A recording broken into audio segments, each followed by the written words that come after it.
Genetics అంటేనే ఏమీ తెలియదు అని అంటున్నారు కదా. జెనెటిక్స్ అంటే ఏంటంటే మనం చూసే ప్రతి ఒక్క phenotype, like suppose for example any trait, ఒక హెయిర్ కలర్ అనుకోండి, అందరికీ హెయిర్ సేమ్ లేదు కదా. ఒకరికి బ్లాక్ ఉంటుంది, ఒకరికి బ్రౌన్ ఉంటుంది. స్కిన్ కలర్ సేమ్ లేదు కదా. ఒకరు వైట్ ఉంటారు, ఒకరు బ్రౌన్ ఉంటారు. షేడ్స్ అన్నీ డిఫరెంట్. ఒకరు హైట్ ఎక్కువ ఉంటారు, ఒకరు హైట్ తక్కువ ఉంటారు. ఇలా ప్రతి మనిషికి ఒక పర్టికులర్ ట్రేట్స్ అనేటివి ఉంటాయి కదా. ఈ అన్ని ట్రేట్స్కి మనకి బేస్ కారణం ఏంటంటే మనలో ఉన్న జీన్స్. ప్రతి మనిషికి అలా జీన్స్ ఎలా ఉన్నాయో వాళ్ళు అలా అవుతారు. సపోజ్ మీ జీన్స్ మీ కలర్ని వైట్ ఇస్తాయని ఉంటే మీరు వైట్ అవుతారు. మీ జీన్స్ మీకు టాల్ అయ్యేవి అట్లాంటి జీన్స్ మీకు ఉన్నాయంటే మీరు పొడవు అవుతారు. ఇప్పుడు ఇది సెల్ కదా. ఇందులో మధ్య భాగంలో న్యూక్లియస్ ఉంటుంది. దీని లోపల మనకు డిఎన్ఏ ఉంటుంది. ఈ డిఎన్ఏతోనే మనకి క్రోమోజోమ్ అనేది ఫామ్ అవుతుంది. ఓకే, ఇక్కడ మనకి మొత్తం బాడీ ఫంక్షన్ అవ్వాల్సిన ఇన్ఫర్మేషన్ మొత్తం అంతా ఎక్కడ ఉంటుంది? ఇక్కడే ఉంటుంది. ఎలా అయితే పుస్తకంలో ఉన్న అక్షరాలు 24 అని అనుకుంటున్నామో, అట్లానే ఈ మొత్తం బాడీ తయారవలసిన పుస్తకంలో ఎన్ని అక్షరాలు ఉన్నాయి? 4 అక్షరాలు. దాన్ని ఏమంటామంటే ATGC అంటాం మా భాషలో. ఓకే, ఈ 4 అక్షరాలతోనే మొత్తం మన బాడీ మొత్తం ఎలా ఫంక్షన్ చేయాలా, ఎన్ని ప్రోటీన్స్ ఉంటాయి, దాని ఒక్కొక్క ప్రోటీన్ ఫంక్షన్ ఏంటి అనేది చేంజ్ అయిపోతుంది. ఓకే, అది ఎలా పాసిబుల్ అవుతుంది అంటే, సపోజ్ ఫర్ ఎగ్జాంపుల్ ఇక్కడికి వెళ్ళి ఇక్కడ ఒక పర్టికులర్ మీనింగ్ ఇస్తుంది. ఓకే, తర్వాత ఇంకెక్కడనో ఇంకొక దగ్గర ఒక మీనింగ్ వస్తుంది. ఇది ఆ వరుస ఎలా అయితే వస్తున్నాయో, ఈ సీక్వెన్సెస్ ఏవైతే వస్తున్నాయో, సపోజ్ ఫర్ ఎగ్జాంపుల్ యాపిల్లో ఎన్ని వర్డ్స్ ఉన్నాయి? APPLE ఉంది, అవునా? APPLE. ఈ 5 అక్షరాలతో మనం ఇంకేమైనా వర్డ్ ప్రిపేర్ చేయొచ్చా? యాపిల్లో APPLE ఉంది. నేను ఈ 5 అక్షరాలు అంటే ఏముంది? A ఉంది, P ఉంది, L ఉంది, E ఉంది. 4 అక్షరాలు ఉన్నాయి. ఈ 4 అక్షరాలతో ఇంకొక వర్డ్ ఏదైనా ప్రిపేర్ చేయొచ్చా మనం? ఇక్కడ 4 అక్షరాలతో ఎన్ని వర్డ్స్ వస్తున్నాయి? చాలా వస్తున్నాయి. సేమ్ అలాగనే ఈ పర్టికులర్ 4 అక్షరాలతో కూడా ఆ లెంత్ కొన్ని 200 బేస్ పేర్స్ ఉండొచ్చు, కొన్ని కిలో బేసెస్ అంటే కొన్ని వేల బేస్ పేర్లు ఉండొచ్చు. అందులో ఏ ముందుందా, టీ ముందా, జియా, సియా అట్లా వేసుకుంటూ వెళ్తే దాని మీనింగ్ వచ్చేస్తుంది అన్నమాట. ఆ సెంటెన్స్కి ఒక మీనింగ్ వస్తుంది. ఆ sentence is nothing but a protein. Okay, మనకి బాడీ ఫంక్షన్ చేయడానికి కావాల్సిన ప్రోటీన్ తయారు చేయడానికి ఇన్ఫర్మేషన్ ఎక్కడ ఉంది? డిఎన్ఏలో ఉంటుంది. అంటే డిఎన్ఏలో ఏదైనా ప్రాబ్లం వచ్చింది అనుకోండి, మీ ప్రోటీన్ ప్రాబ్లం అయిపోతుంది. మీ ప్రోటీన్ ప్రాబ్లం అయిందనుకోండి, అప్పుడు ఏమవుతుంది? ఫంక్షన్ ఉండదు. అంటే అది సరిగా పని చేయదు. పని చేయనప్పుడు అప్పుడు మీకు ప్రాబ్లం వస్తుంది. ఇదంతా మొత్తం ఇన్ఫర్మేషన్ ఎక్కడ పెట్టింది? లైబ్రరీ ఎక్కడ ఉంది? మనకి డిఎన్ఏలో ఉంది. ఆ డిఎన్ఏలో జీన్స్ ఉన్నాయి. మీనింగ్ఫుల్ డిఎన్ఏలో ఎక్కడెక్కడైతే మీనింగ్ వస్తుందో దాన్ని ఒక జీన్ అంటున్నాం. ఈ జీన్ ఏం చేస్తుంది? మనకి ఏం ఇన్ఫర్మేషన్ ఇస్తుంది? ఒక ప్రోటీన్ తయారు చేయడానికి ఇన్ఫర్మేషన్ ఇస్తుంది. ఈ ప్రోటీన్ ఎప్పుడైతే ఫామ్ అవుతుందో దానివల్ల ఒక పర్టికులర్ ఫంక్షన్ అవుతుంది. సపోజ్ ఫర్ ఎగ్జాంపుల్ మీరు ఇవాళ తిన్నారు, నాలుక మీద రిసెప్టార్స్ ఉంటాయి. మన నాలుక మీద రిసెప్టార్స్ ఉంటాయి. ఈ నాలుక చెప్తుంది కదా బాగుంది అనేసి. ఓకే, నాలుక చెప్పింది కదా బాగుంది అని చెప్పేసి. ఎక్కడ చెప్పింది? నాలుక మీద చెప్పింది. కానీ సిగ్నల్ ఎక్కడ దాకా పోతుంది? బ్రెయిన్ పోయిందా లేదా? ఆ బ్రెయిన్ నుంచి బాగుంది అంటే ఏం చేస్తున్నావు? ఇంకొంచెం వేసుకుంటున్నావు. అంటే చెయ్యి ఎక్కడ దాకా పోవాలి అంటే మీ ఇన్స్ట్రక్షన్ ఎక్కడ పోవాలా? చెయ్యికి పోవాలి. ఇదంతా కరెక్ట్గా జరగాలంటే మీ మజిల్స్ పనిచేయాలా, రిసెప్టార్స్ పనిచేయాలా, మజిల్ పనిచేయాలా, నర్వస్ సిస్టమ్ పనిచేయాలా, బ్రెయిన్ పనిచేయాలా, మళ్ళీ అక్కడ నుంచి బయటికి రావాలా, కంటి చూపు చూడడానికి కూడా బాగుండాలి. ఇవన్నీ కలవాలా. అంటే ప్రతి ఒక్కటి ఒక ఫంక్షన్ కదా. ఇలా ఫంక్షన్ ఎప్పుడైతే ఒక పర్టికులర్ ఫంక్షన్ ఉందో ఒక ప్రోటీన్ అక్కడ వర్క్ అవుతుంది. ఆ ప్రోటీన్ ఒకవేళ పని చేయలేదనుకోండి మీకు అక్కడ దెబ్బతింటుంది. ఓకే, సపోజ్ రిసెప్టారే పని చేయట్లేదు అనుకోండి, కారం తెలీదు, టేస్ట్ తెలీదు. ఎప్పుడైతే బ్రెయిన్కి సిగ్నల్ వెళ్ళట్లేదో ఒకటే ప్రోటీన్, కానీ అది ఎప్పుడైతే పని చేయలేదో ఆ బ్రెయిన్కి సిగ్నలే వెళ్ళకపోతే మనకి శబ్దమే వినపడదు. ఇది ప్రాబ్లం అవుతుంది. ఇప్పుడు మనకు జీన్ అంటే ఏంటో కొంచెం అర్థం చేసుకున్నాం. ఇప్పటిదాకా నేను ఒక సెల్ లోపల ఒక సెంటర్ పాయింట్ ఉంది, అది న్యూక్లియస్ అని చెప్పాను. ఈ మొత్తం డిఎన్ఏ చాలా పెద్దది. మన పుస్తకం, మన హ్యూమన్ బాడీ తయారు చేయడానికి ఏదైతే పుస్తకం ఉందో అందులో డిఎన్ఏ ఏదైతే ఉందో అది చాలా పెద్దది. అయితే మనం ఎప్పుడైనా బయటికి వెళ్ళామనుకోండి, మనం ఏం చేస్తాం, మొత్తం సర్దేసుకొని ఒక సూట్ కేసులో పెట్టుకొని పోతాం కదా. ఇక్కడ ఏమవుతుంది, ఒక సెల్తోనే మనం మొత్తం బాడీ తయారైందని చెప్తున్నాను కదా. ఫస్ట్ స్టార్టింగ్ మనం ఎక్కడికి వెళ్ళి స్టార్ట్ అవుతాం, ఒక సెల్ నుంచి స్టార్ట్ అయినప్పుడు ఇన్ని వేల సెల్స్ వచ్చాయి, లక్షల సెట్లు, కోట్ల సెల్ తయారవుతున్నాయి. ఎట్లా అవుతున్నాయి, 1 నుంచి 2 అవుతాయి, 2 నుంచి 4, 4 నుంచి 8, ఇలా డివైడ్ అవుతూ పోతూ ఉంటాయి. ఓకే, అయితే ఎప్పుడైతే ఇవి డివైడ్ అవుతూ పోతున్నాయో 1, 2 కావాలంటే ఫస్ట్ డబుల్ చేస్తేనే కదా పెంచుతాము. 1, 2 కావాలంటే ఉన్నది డబుల్ చేసుకోవాలి, అది కరెక్ట్. సో ఎప్పుడైతే ఈ డబుల్ చేసుకుంటుందో అప్పుడు అది ఈక్వల్గా డిస్ట్రిబ్యూట్ చేయగలుగుతుంది. అర్థమైంది కదా. అయితే ఇలా మనకి ఏమవుతుందంటే మన బాడీలో ఒక న్యూక్లియస్లో, ఒక సోమాటిక్ సెల్లో మనకి 46 క్రోమోజోమ్లు ఉంటాయి. మొత్తం ఎన్ని క్రోమోజోమ్లు? 46 క్రోమోజోమ్లు ఉంటాయి. ఇందులో 44 మన బాడీలో నార్మల్ అదర్ ఫంక్షన్స్కి పనిచేసేటివి ఉంటాయి. 2 మాత్రమే ఎక్స్ అండ్ వై.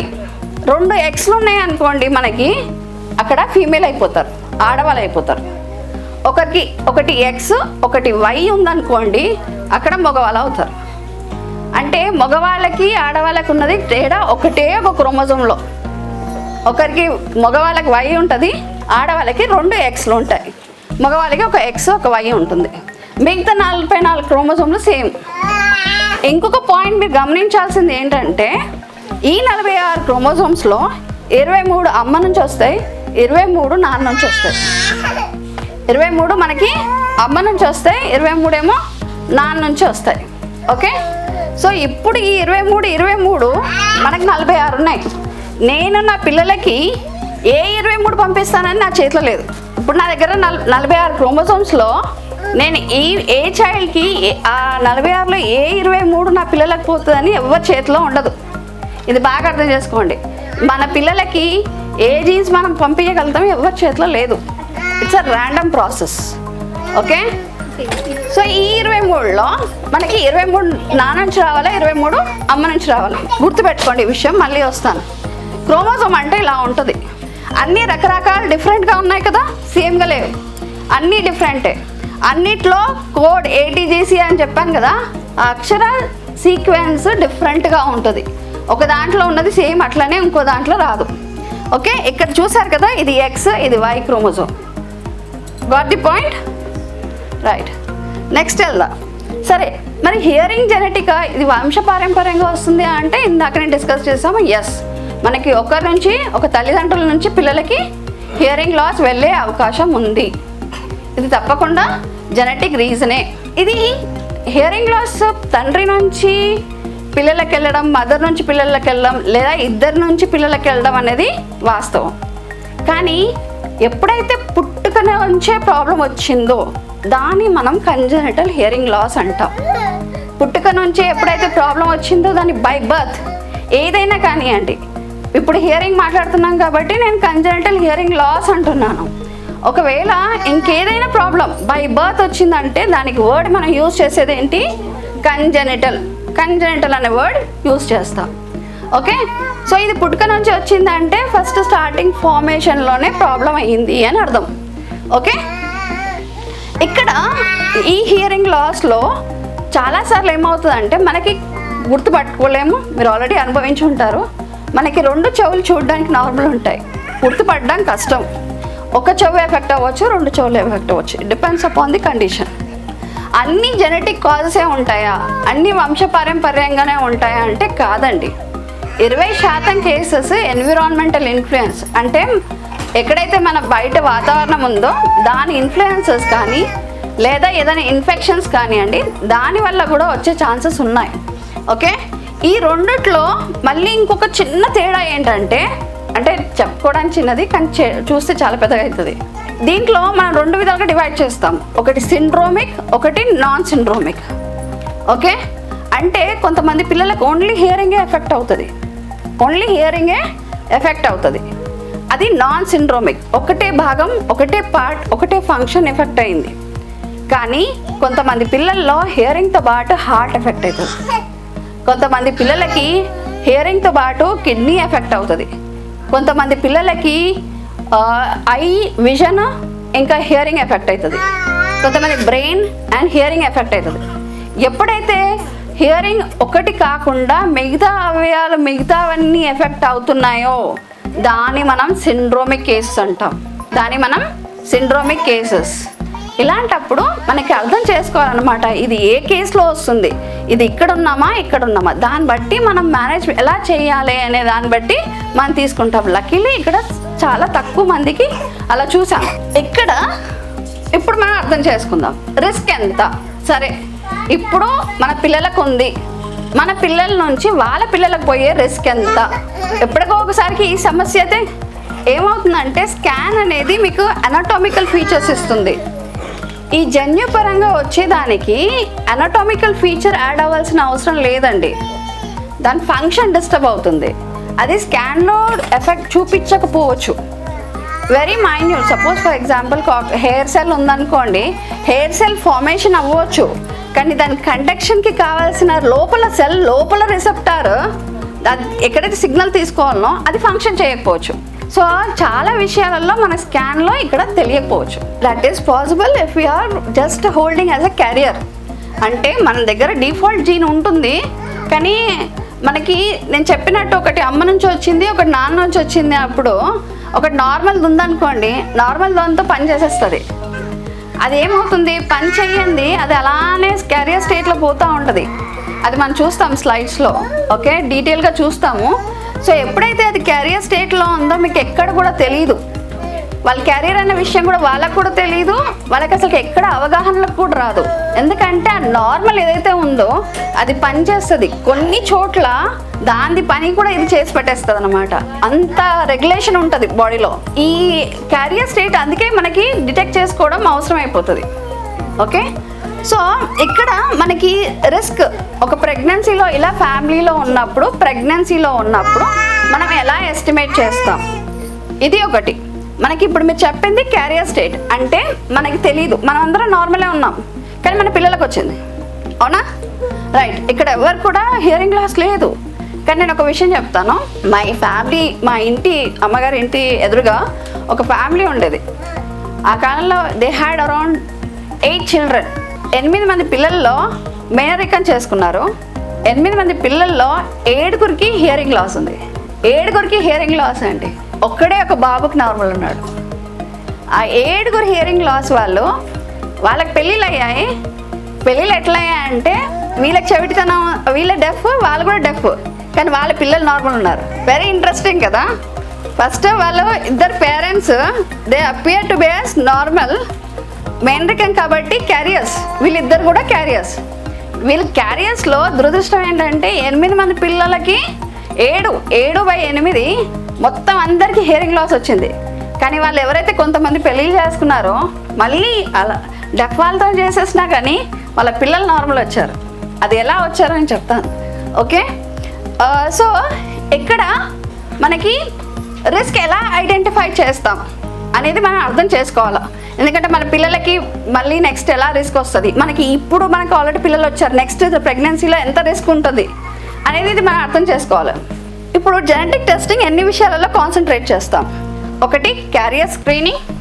మీరు చెప్పినట్టు మనకి వంశంలో ఎవరికో ఉంది, మన క్యారియరా కాదా ఎలా ఐడెంటిఫై చేస్తాం, ఇది ఫస్ట్ క్యారియర్ స్క్రీనింగ్.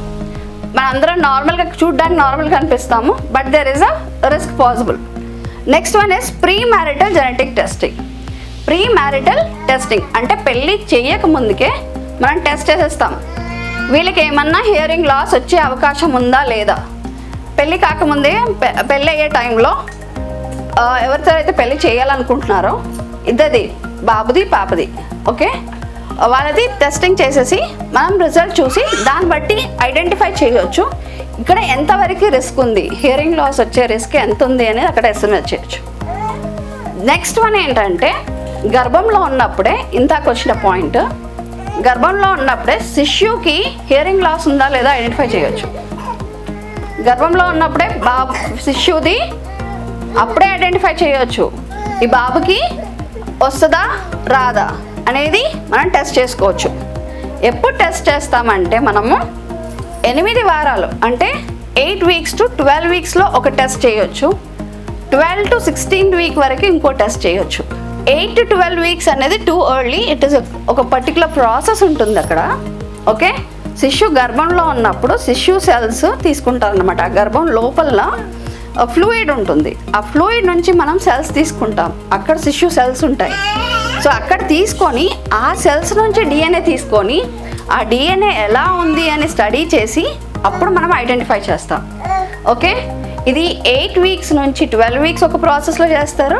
12 వీక్స్ తర్వాత ఇంకో సింప్లిఫైడ్, ఇంకా 8 వీక్స్ నుంచి 12 కొంచెం కష్టం అవుతుంది, కానీ 12 వీక్స్ తర్వాత ఇంకా ఫ్లూయిడ్ ఎక్కువ ఉంటుంది కాబట్టి వాళ్ళు ఇంకా ఈజీగా చేసేస్తారు. అంటే శిశువుకి, పుట్టబోయే శిశువుకి ప్రాబ్లం వస్తుందా లేదా అనేది మీకు 16th వీక్ లోపల మీకు ఆల్రెడీ ఇన్ఫర్మేషన్ తెలిసిపోతుంది. ఓకే, ఇంత అడ్వాన్స్డ్గా మనం చేయగలుగుతాము. ప్రాబ్లం లేదు, రిస్క్ లేదు. మీ ప్రెగ్నెన్సీకి అక్కడ రిస్క్ రాదు. ఓకే, వాళ్ళ దగ్గర అలాంటి డిఫాల్ట్ జీన్ ఉంది అనేసి వాళ్ళకు కూడా ఐడియా ఉండదు, ఎందుకంటే అన్నీ వాళ్ళకి కరెక్ట్గా ఫంక్షన్ చేస్తాయి కాబట్టి. ఇప్పుడు చూడండి రిస్క్ ఎంత ఉంటుందో చూద్దాం. ఇక్కడ ఎగ్జాంపుల్ మనం ఏం చేసామంటే ఫాదర్కి హియరింగ్ ఉంది కానీ క్యారియర్. నేనేం చెప్పాను, 2 క్రోమోజోమ్స్ మనకి ఒకటేమో మదర్ నుంచి వస్తుంది, ఒకటేమో ఫాదర్ నుంచి వస్తుంది. ఇక్కడ ఇతనికి ఫాదర్ నుంచి ఎవరి నుంచి వచ్చిందో మనం అసెస్ చేయట్లేదు ప్రస్తుతం. ఒకటి నార్మల్ ఉంది, ఒకటి ప్రాబ్లం ఉంది.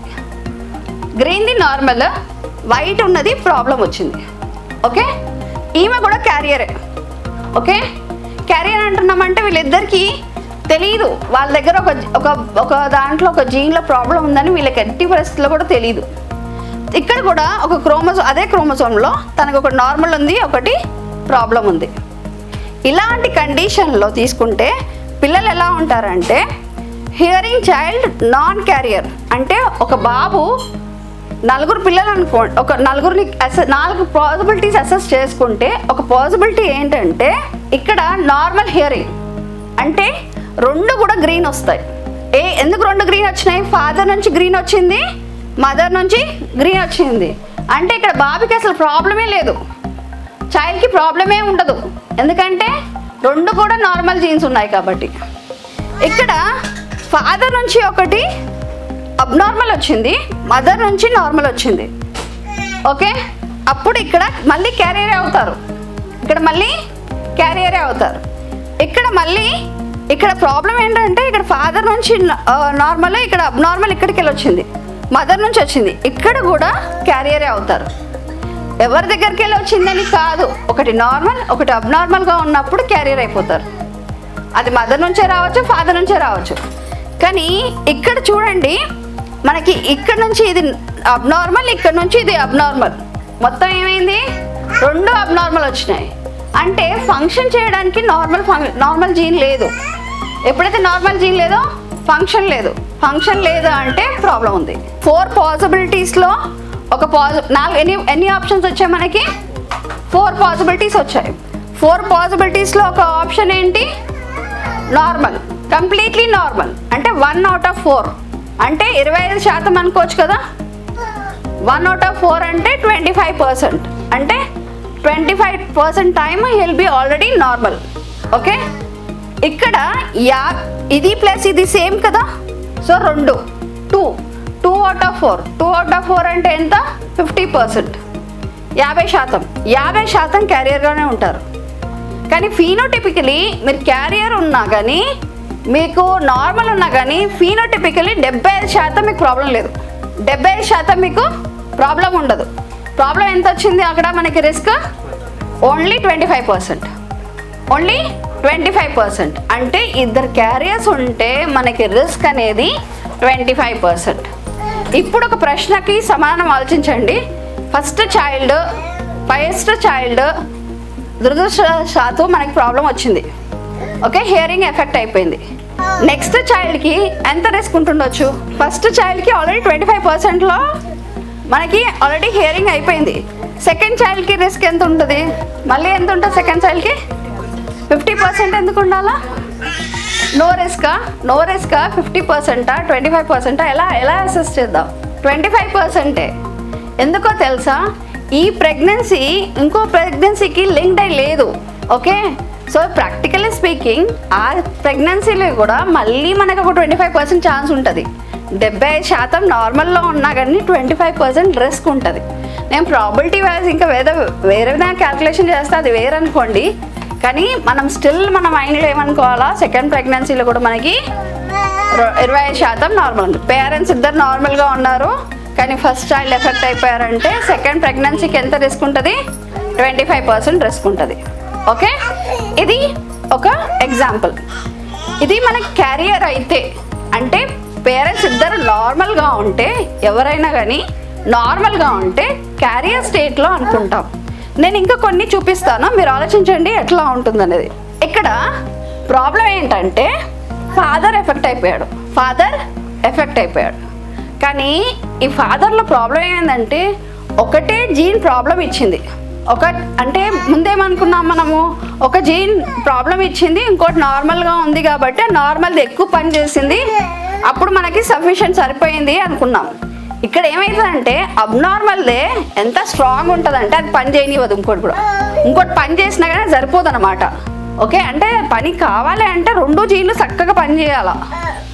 ఓకే, అలాంటప్పుడు ఏమవుతుంది, ఒక్కటి నార్మల్ ఉన్నా కానీ అప్పుడు వాళ్ళకి ప్రాబ్లం అవుతుంది. ఇక్కడ ఫాదర్కి ఏమైంది, ఇక్కడ ఒకటి ప్రాబ్లం ఉంది, ఇక్కడ ఒకటి నార్మల్ వచ్చింది కానీ ఒకటి ప్రాబ్లం ఉంది.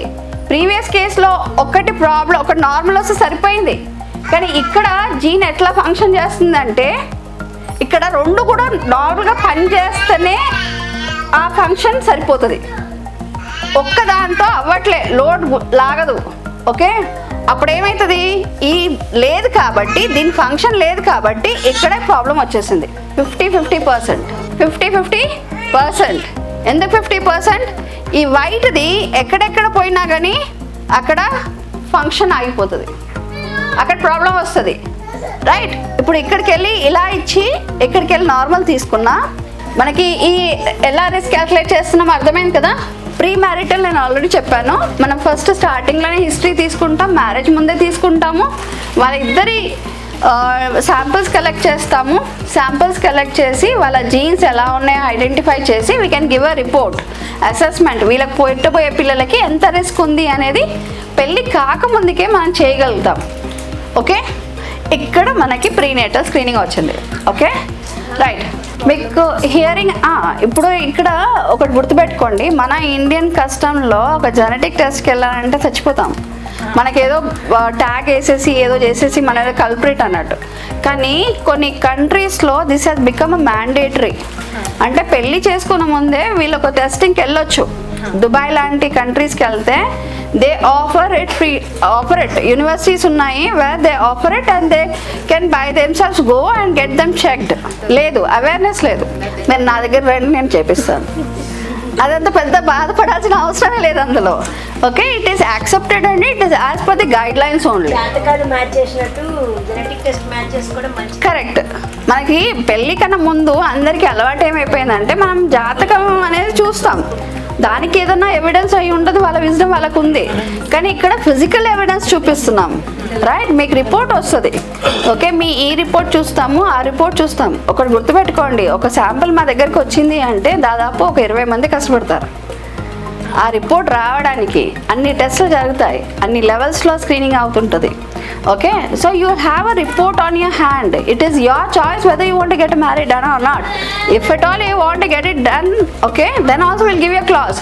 మీకు ఒకవేళ ప్రెగ్నెన్సీ టైంలోనే you get the tested where the ఫీటర్స్కి ఆ ప్రాబ్లం ఉందా లేదా మనం అప్పుడే టెస్ట్ చేసేసామనుకోండి, అప్పుడు మీకు అక్కడ నార్మల్ చైల్డ్ అయితే టెన్షన్ పడాల్సిన అవసరం లేదు, క్యారియర్ అయితే కూడా టెన్షన్ పడాల్సిన అవసరం లేదు. ఓన్లీ ఎఫెక్టెడ్ అని అనిపిస్తేనే అప్పుడే మనం ఆలోచించాల్సి వస్తుంది whether you'll continue with the next pregnancy continue చేస్తారా లేదా, how you talk with your gynaecologist, దాన్ని బట్టి డిపెండ్ అయి ఉంటుంది. ఇది ఎలా చేస్తున్నాం అనేది దీన్ని నేను ఒకటి ఎక్స్ప్లెయిన్ చేస్తున్నాను. సపోజ్ ఫర్ ఎగ్జాంపుల్ ఇక్కడ ఆల్రెడీ ఈ ఫ్యామిలీలో ఆల్రెడీ ఒక ఎఫెక్టెడ్ చైల్డ్ ఉన్నారు, ఫ్యామిలీ హిస్టరీ ఉంది, అంటే ఫ్యామిలీలో ఎవరికో ఒకరికి హియరింగ్ లాస్ ఉంది. ఓకే, ఒక చైల్డ్ ఎఫెక్టెడ్ అయిపోయారు. ఇప్పుడు నెక్స్ట్ చైల్డ్కి మనం వెళ్ళాలనుకున్నప్పుడు ఓకే ఎలా చేస్తాం అనేది చూస్తారు.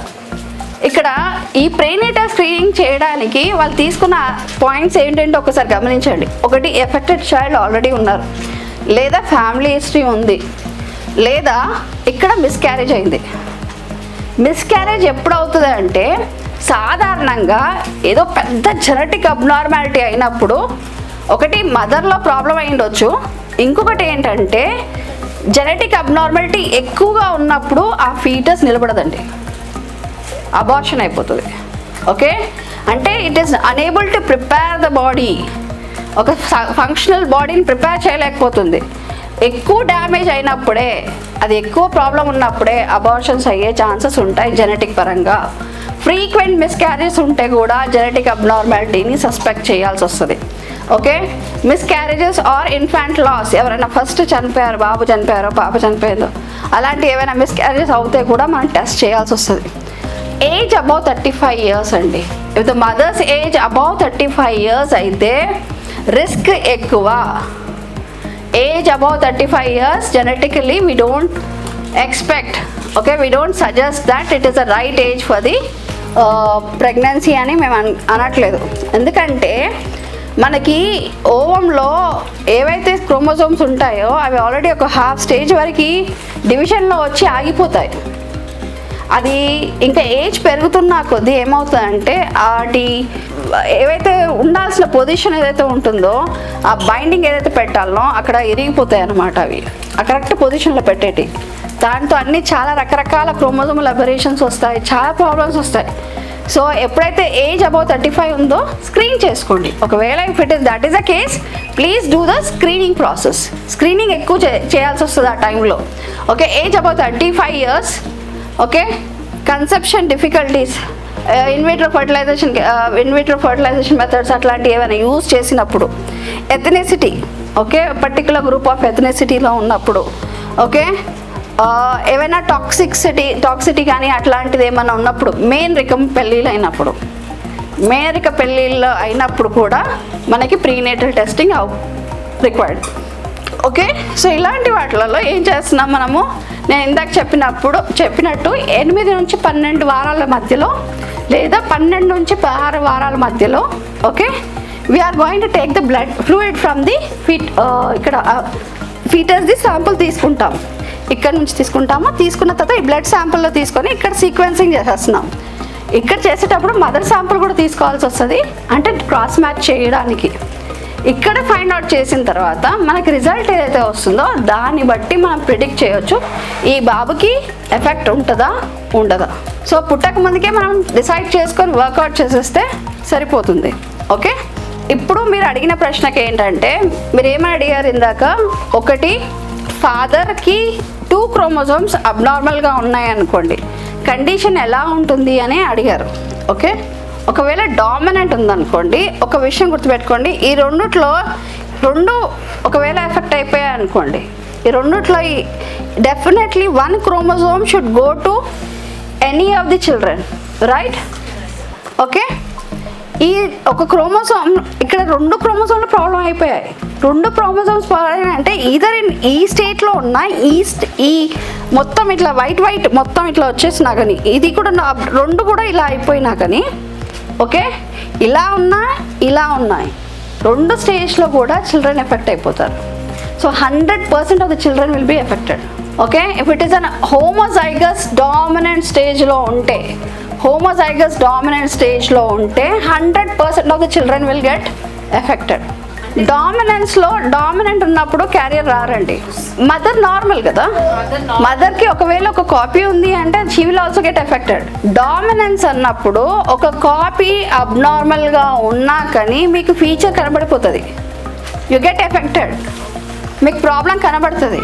మీరు నార్మల్గా ఉన్నారంటే మీకు 2 chromosomes కూడా నార్మల్ ఉంటేనే నార్మల్ ఉంటారు. మీరు ఏ మాత్రం ఒక్క క్రోమోజోమ్ అబ్నార్మల్ అయినా కానీ మీకు అక్కడ ప్రాబ్లం ఉంటుంది. ఒకటి ప్రాబ్లం ఉన్నా ప్రాబ్లం ఉంటుంది, 2 ప్రాబ్లం ఉన్నా ప్రాబ్లం ఉంటుంది. ఓకే, సో అప్పుడు ఏమవుతుంది, ఒకటి మనకు ఫాదర్ నుంచి రావాల్సిందే. హోమోజైగస్ డామినెంట్ స్టేజ్ ఉంటే all the children will get affected. Okay, it may be mother are it can be father. Homozygous dominance అని ఎప్పుడైతే వస్తుందో అప్పుడు all the children will get affected. All the children mother మొత్తం normal ఉన్నా కానీ 1 copy of abnormality is showing the effect, right? So definitely all the children will get affected. పని చేయకపోవచ్చు లేదా సరిపోదు, ఆ ప్రోటీన్ అయితే ఫామ్ అవుతుందో అది సరిపోదు అన్నమాట. ఎప్పుడైతే సరిపోదో అప్పుడు మొత్తం మనకి ఫంక్షన్ దెబ్బతింటుంది, ఎఫెక్ట్ అవుతుంది, 100% ఎఫెక్ట్ అవుతుంది. ఓకే, ఆ పర్టికులర్ కేసులో అయితే అవుతుంది, కంపల్సరీగా అవుతుంది. కానీ గుర్తుపెట్టుకోండి, ఫాదర్ హోమోజైగస్ డామినెంట్ ఉండే ఫాదర్ ఏ ఫినోటైప్ ఏ డిజీజ్కి అనేది చూడాలా. It's a very rare case, it will be very rare case because both parents should be affected. ఇంకోటి గుర్తుపెట్టుకోండి, if father is homozygous dominant అన్నప్పుడు వాళ్ళ ఇద్దరు పేరెంట్స్ కూడా ఎఫెక్టెడ్ అయ్యే ఉంటారు. they'll be affected only, but they may have 1 copy normal, 1 copy abnormal, but he will be having 2 abnormal copies. Parents will also be affected, his parents will also be affected, he will be affected, all his children also will be affected. adi a case possibility undi, but his severity will be very high. When his severity is very high, whether he will be really able to pass the gene to his children అనేది కూడా question mark. It depends upon phenotype, which gene which problem it is, దాన్ని బట్టి ఉంటుంది. Okay, ఇంకొకరు ఏదో question చేశారు. Any other question అండి? మేనరికం అయితే ప్రాబ్లం ఏమవుతుందంటే, ఇప్పుడు చూడండి, ఇక్కడ ఫాదర్ ఉన్నారు, మదర్ ఉన్నారు, ఇద్దరు కూడా క్యారియర్ స్టేజ్లో ఉన్నారు. ఓకే, ఇక్కడ మనం అసెస్ చేసిన చైల్డ్లో మనకి 25% రిస్క్ వచ్చింది, అవునా? ఈ మేనరికంలో ఉన్న ప్రాబ్లం ఏంటంటే, మనకి హియరింగ్కి సంబంధించిన ప్రాబ్లంలో ఉన్న జీన్లు 600 జీన్లలో ఉంది ప్రాబ్లం. ఇప్పటి వరకు టిల్ డేట్ రిసెర్చ్లో, లిటరేచర్లో దాదాపు 600 జీన్స్ లింక్డ్ అయి ఉన్నాయి హియరింగ్ లాస్కి. మేనరికంలో వచ్చిన ప్రాబ్లం ఏంటంటే, ఇద్దరు కూడా సేమ్ జీన్కి ఎఫెక్టెడ్ అయ్యి ఉండే ఛాన్సెస్ ఉంటాయి. సేమ్ జీన్ ఎఫెక్టెడ్ అయినప్పుడు 2 అబ్నార్మల్ జీన్స్ వచ్చే ప్రాబ్లం ఇక్కడ ఉంటుంది. అదే మీరు మేనరికంలో చేయలేదనుకోండి, ఏమవుతుంది, అదే జీన్ మళ్ళీ ఇద్దరిలో ఉండడము అనేది కొంచెం 600లలో అదే జీన్ ఇద్దరిలో ఉండడం అన్న ప్రాబిలిటీ చాలా తక్కువ. అందుకే మేనరికం చేసినప్పుడు మనకి రిస్క్ పెరుగుతుంది. ఓకే, ఎందుకంటే ఇద్దరు కూడా సేమ్ క్రోమోజోమ్లో ఎఫెక్ట్ అయ్యి ఉంటారు కాబట్టి. నేను ఇందాక ఒక ఎగ్జాంపుల్ చెప్పాను కదా, ఇద్దరు డెఫ్ వాళ్ళతో పెళ్లి చేసినా కానీ అంత చిల్డ్రన్ నార్మల్ ఎలా వచ్చారు అంటే, అక్కడ ఫస్ట్ వాళ్ళ పేరెంట్స్ది మేనరికం. ఓకే, మేనరికం చేసుకున్నప్పుడు ఆ 7 పిల్లలు అబ్నార్మల్ వచ్చారు. కానీ ఇద్దరు డెఫ్కి మనం ఎప్పుడైతే వాళ్ళ మ్యారేజ్ అయ్యిందో వాళ్ళ పిల్లలంతా నార్మల్ ఏంటంటే, వీళ్ళిద్దరు కూడా సేమ్ జీన్లో ప్రాబ్లం లేదు. అంటే దీనికి ఎక్కడైతే ప్రాబ్లం ఉందో తనకి నార్మల్ ఉంది, అక్కడ తనలో నార్మల్ ఉంది. తనకి ఎక్కడైతే అబ్నార్మల్ ఉందో తినకి నార్మల్ ఉంది. సో అప్పుడు ఏమైపోయారు, పిల్లలు ఏమయ్యారు, డ్యువల్ హెట్రోజైగోట్స్ అయిపోయారు. అంటే నార్మలే, కనిపించడానికి నార్మలే, మొత్తం నార్మలే, ఎందుకంటే బ్యాలెన్స్ అయిపోయింది. ఇట్లా మనకి పాసిబిలిటీ ఉండే ఛాన్సెస్ ఉన్నాయి. Okay, so until unless you do a test, you give a confirmation. Okay, it is very difficult to predict. Okay, anything else which I kept unanswered? Yes ma. అది అందుకే మనం test చేస్తే చెప్పగలుగుతాము ఇద్దరు same gene లో problem ఉందా లేకపోతే different jeans లో problem. ఇప్పుడు చాలా టెస్ట్ ఉన్నాయి ఇప్పుడు, బట్ మొత్తం కంప్లీట్ గా డిఫరెంట్ ఇంటర్ కాస్ట్ కదా, దాన్ని మనము అంటే ముందే ఫస్ట్ చైల్డ్ కి ప్రిడిక్ట్ చేయడం కష్టమే అండి. అందుకే మనకి కొంచెం అవేర్నెస్ పెట్టి, కొంచెం ఎవరిదైనా పెళ్ళిలో ఇట్లాంటివన్నీ ఏమైనా వస్తున్నాయా లేదా అని స్క్రీనింగ్, జీనోమ్ పత్రి లాగా మనం జాతకాలు ఎట్లా చేసుకుంటామో అట్లా జాతకాల లాగా ఇది కూడా వాడుకుంటే కానీ మనం అట్లాంటివన్నీ మనం చేయడం కష్టం. మీరు ఒక్క హియరింగ్లోనే మీరు ఆగిపోయారు, కానీ జన్యుపరంగా ఎన్ని డిసీజులు ఉన్నాయి, బోలెడు ఉన్నాయి. డయాబెటీస్ కాడికెళ్ళి మొదలు పెట్టుకుంటే, థైరాయిడ్కి వెళ్ళి మొదలు పెట్టుకుంటే, క్యాన్సర్ దాకా బోలెడు ఉన్నాయి. ఓకే, చాలా ఉన్నాయి కదా, ఆ దాంట్లో కూడా అంతే కదా కేసు. ఒక్క హియరింగ్ లాస్లో గుర్తుపెట్టుకోండి, మనకి ఆపరేషన్ అయిపోయింది, చక్కగా పిల్లలు మాట్లాడుతున్నారు, అంత సొల్యూషన్ ఉంది. ఈయన ఐడియా ఉందా మీకు? Stephen Hawking. ఈయన ఒక పెద్ద ఫిజిసిస్ట్, పెద్ద సైంటిస్ట్. ఓకే, మన ఆస్ట్రాలజీలో, మన కాస్మిక్ దాంట్లో, యూనివర్స్లో బ్లాక్ హోల్స్ కాడికెళ్ళి ఈయన ప్రిడిక్షన్ ఇచ్చారు. Is the biggest known scientist ఏంటంటే తెలుసా, ఈయనకి 21 సంవత్సరంలో ఉన్నప్పుడు మీరు 2 సంవత్సరాల కన్నా ఎక్కువ బ్రతకరని చెప్పేసి అనేసారు. When at 21 years before marriage ఈయనకి ఏమైందంటే ఒక జెనెటిక్ ప్రాబ్లం వచ్చింది. ఓకే, ఆ జెనెటిక్ ప్రాబ్లం పేరు అమియోట్రోఫిక్ లేటరల్ స్క్లిరోసిస్. ఇదేంటంటే ఒక న్యూరాన్ డిసీజ్, నర్వస్ సిస్టమ్ని దెబ్బతింటుంది. ఓకే, ఎప్పుడు తెలిసింది? 21 yearsలో. ఎన్ని సంవత్సరాలు బ్రతకరని చెప్పారు? 2 years. ఓకే, డిసీజ్ ఏంటి? Nervous system. నర్వస్ సిస్టమ్ ఎట్లా మెల్లిగా మనిషి మొత్తం పారాలసిస్ అయిపోతుంది. Neither he'll be able to walk, stand, talk, ఏది కూడా ఉండదు. కానీ మైండ్ ఫంక్షనల్ ఉంటుంది, బ్రెయిన్ యాక్టివ్ ఉంటుంది. He'll be able to assess everything, IQ everything will be okay. కానీ పారాలసిస్ బాడీ మొత్తం చచ్చిపడిపోతుంది. ఇది ఒక జెనెటిక్ ప్రాబ్లం. ఒక్క జీన్ ఒక్క మ్యుటేషన్ చేసింది, మొత్తం బాడీ అంతా చచ్చిపడిపోతుంది. ఆ 21 years తెలిసిన మనిషి 2 సంవత్సరాలు చనిపోతారన్న మనిషి ఎప్పుడు చనిపోయాడు తెలుసా అండి? 76 years వరకు బ్రతికాడు. And he became a well known scientist. ఇప్పటికి కూడా he's considered as a god father. ఇంకొక విషయం ఏంటో తెలుసు, చూడండి అక్కడ రాశారు, he inspired millions of people world wide. And ఒకటి ఏంటంటే ఇక్కడ హీ హ్యాడ్ హ్యూమర్ సెన్స్, నవ్వించేవాడు. అతను లాస్ట్కి ఇక్కడ ఇది ఎట్లా ఆయన మాట్లాడేది ఎట్లా తెలుసా అండి? ఇక్కడ మజిల్స్ కదలికతో he such a big scientist. ఇక్కడ చూసారా, there was some gadget here. ఆయన ఎట్లయితే మజిల్స్ చెప్పాలనుకుంటున్నా, మజిల్స్ మూమెంట్ బట్టి it would have been displayed on the screen. Okay, అది డెవలప్ చేశారు. So all his knowledge whatever he has given after మొత్తం complete paralysis తర్వాత only by using that gadget. And he also had children. So that is the inspiration. మీరు ఆ కోణంలో ఒక 0.001% కూడా మన కంజెంటల్ హియరింగ్ లాస్ కాదు, అవునా కాదా? ఇప్పుడు ఈ స్టోరీ తీసుకుంటే మనది ఎంతవరకు అది కరెక్ట్గా అంత సఫర్ అవుతున్నాం అనేది చాలా తక్కువ. సో మేము జెనెటిక్స్లో చూసినంత ప్రాబ్లంలో మాకు కంజెంటల్ అనేది ఒక చిన్న డాట్ లాగా కనపడుతుంది. నిజం చెప్తున్నాను. People they are at 40s they get to know that there is a genetic problem. At 40 years they'll come to know. Huntington's disease అని ఉంటుంది. అది ఒక్కసారి వచ్చిందంటే బాడీలో వచ్చిన పెయిన్, వాళ్ళు భరించే నరకం ఇంత అంతా ఉండదు. డుషెన్స్ మస్కులర్ డిస్ట్రోఫీ ఉంటుంది. 4 years చైల్డ్ వరకు మంచిగా ఉంటారు. 4 years నుంచి తీసుకుంటే అక్కడ నుంచి వాళ్ళకి వాకింగ్ చేయలేరు. అబ్బాయిలే ఎఫెక్ట్ అవుతారు, అమ్మాయిలు చాలా తక్కువ. ఓన్లీ అబ్బాయిలే ఎఫెక్ట్ అవుతారు. ఇక్కడ వాళ్ళు నడవలేరు, ఏమి చేయలేని పరిస్థితి ఉంటుంది వాళ్ళకి.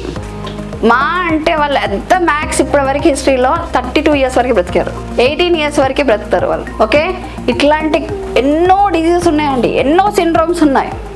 దాంట్లో congenital hearing loss is on the very safest side. మీకు ఆపరేషన్ అయిపోతుంది, మీకు మాటలు వచ్చేస్తాయి. మీకు తర్వాత మీరు నెక్స్ట్ జనరేషన్లో కూడా మీరు భయపడాల్సిన అవసరం లేదు. మీరు నెక్స్ట్ జనరేషన్లో కూడా పిల్లలు నార్మల్గా పుట్టడానికి మేము ఆల్రెడీ అవకాశం చూపిస్తున్నాం. ఇది కూడా ఉంది, మీరు ఇది కూడా గుర్తుపెట్టుకోండి అనేసి. నెక్స్ట్ చైల్డ్ ఎఫెక్ట్ కాకుండా మీకు ఒక సొల్యూషన్ దొరుకుతుంది. ఓకే, సో హోప్ వదలాల్సిన అవసరం లేదు, బాధపడాల్సిన అవసరం లేదు. అంటే కష్టం అవుతుంది, ఐ అండర్స్టాండ్, కష్టపడాలి. వాళ్ళతో కంపేర్ చేస్తే ఇట్లా బెటర్ ఉన్నాం అనేసి ఈ కష్టం చాలా ఈజీ, అవునా కాదా? So be happy that God main reason for this class is to make it sure that don't blame your partners. నీ వల్ల అయ్యిండొచ్చు, మీ ఫ్యామిలీలో వాళ్ళు వచ్చింది, మీ ఫ్యామిలీలో వచ్చింది, అది వాళ్ళ చేతిలో కూడా లేదు. వీళ్ళకి జీన్ ఉందంటే వీళ్ళ ప్రాబ్లం కాదు కదా, వాళ్ళ అయ్యమ్మ నుంచి వచ్చింది, వాళ్ళ చేతిలో లేదు కదా. ఎవరి చేతిలో లేని దానికి వాళ్ళని బ్లేమ్ చేయడం అర్థం లేదు. Okay, so don't blame anybody. Okay, so ఇప్పుడు తను అన్నట్టు మెయిన్రికం అనుకొని మనం మెయిన్రికలు చేసుకోకుండా ఒకవేళ వేరే ఫ్యామిలీస్లో చేసుకున్నా వచ్చింది అంటే దానికి మనం ఏం చేయగలుగుతాం? ఓకే, ఓన్లీ థింగ్ ఒకవేళ అవేర్నెస్ పెరిగి మనకి ఇంకా టెస్టింగ్ కొంచెం కాస్ట్ తగ్గితే ప్రాబ్లీ మనం ఆస్ట్రాలజీలో చూసుకున్న పత్రాలలాగా జీనోమ్ పత్రాలు కూడా చూసుకుంటాం. ఎక్కువగా దూరం లేదు, అవుతుంది. ఓకే, మేము చదువుకునే టైంలో ఇంతవరకు వస్తామని అనుకోలేదు, ఇప్పుడు వచ్చాము. ఇంకొక 4-5 సంవత్సరాలలో అది కూడా అయిపోతుంది. ఎప్పుడైతే కాస్ట్ తగ్గుతుందో యూటిలిటీ పెరుగుతుంది. అంతెందుకండి, ఇప్పుడు కొత్త ట్రెండ్ ఏంటంటే యూరోప్లో నేనున్నాను, నా ముత్తాతల తాతల పిల్లలు ఎక్కడున్నారు ఇది కూడా ట్రేస్ చేస్తున్నాం. అంతవరకు కూడా వెళ్ళాము. ఓకే, మీరు ఎక్కడ ఎవరు ఏ చుట్టం ఎక్కడ ఉన్నారో లింక్ మొత్తం చెప్పొచ్చు. So and so person is related to you, he will be మీ 4వ 7వ తరంలో పిల్లలు అక్కడ ఉన్నారని కూడా చెప్పగలుగుతాం. అంత రిలేషన్ ఉంది మనకి, అంతవరకు నాలెడ్జ్ ఉంది, అంతవరకు చేయగలుగుతాం. ఇంకా అప్డేటెడ్ నాలెడ్జ్ వస్తూ ఉంటుంది. Only thing is you have to focus your self, make your self aware and take some decision. అయ్యో డబ్బులు ఖర్చు అయిపోతున్నాయా అని ఆలోచిస్తారు, కానీ ఆ డబ్బులు ఇక్కడ ఖర్చు పెడితే ముందు ఎంత ఆదా చేస్తుందో ఒకసారి ఆలోచిస్తారా? ఇవాళ మీరు టెస్టింగ్కి మీరు ఖర్చు పెడితే ముందొచ్చే ప్రాబ్లమ్స్కి ఎంత డబ్బు ఆదా అవుతుందో అది ఆలోచించగలుగుతావా? ఒక క్వశ్చన్ మా ఆయన చెప్తాడు ఎప్పుడు, నువ్వు ఈ డబ్బులు ఇక్కడ ఖర్చు పెట్టకు, ఇక్కడ బస్సులో పో అక్కడ పో డబ్బులు ఆదా అవుతాయి అనేసి. నేను అంటాను అదే డబ్బు అదే టైం సేవ్ చేస్తే మనం ఇంకెంతో ఆన్ చేసుకుంటాం కదా. ఇలానే మీరు కూడా మీ ఈ డబ్బు ఒకవేళ మీరు కరెక్ట్గా యూటిలైజ్ చేసుకోగలిగితే మేబీ ముందు ఖర్చు పెట్టే దానికి మీరు ఆదా చేస్తున్నారేమో, అలా ఆలోచించండి. Okay, so make it sure ఇప్పుడు కాకపోయినా కానీ ఎప్పుడైనా కానీ మీ ఫ్యామిలీలో ఎవరైనా ఎఫెక్టెడ్ అయితే మాత్రం make it sure you please send the message before marriage, let them get it check. Okay, పెళ్ళి కాకముందు ఒక చెకప్ చేసుకోండి. ఒక్క ప్రోబ్యాండ్కి ఎక్కువ ఖర్చు అవుతుంది, ఫస్ట్ చైల్డ్కి మీకు ఎక్కువ ఖర్చు అవుతుంది, ఎందుకంటే మొత్తం స్క్రీన్ చేస్తాం కాబట్టి. సెకండ్ చైల్డ్ నుంచి సెకండ్ పర్సన్ నుంచి మనం ఐడెంటిఫై చేసినప్పుడు అప్పుడు డిపెండ్స్ అన్నమాట, మనం ఏ మెథడ్లో వెళ్తాం అనే దాన్ని బట్టి మనం చేసుకోవచ్చు.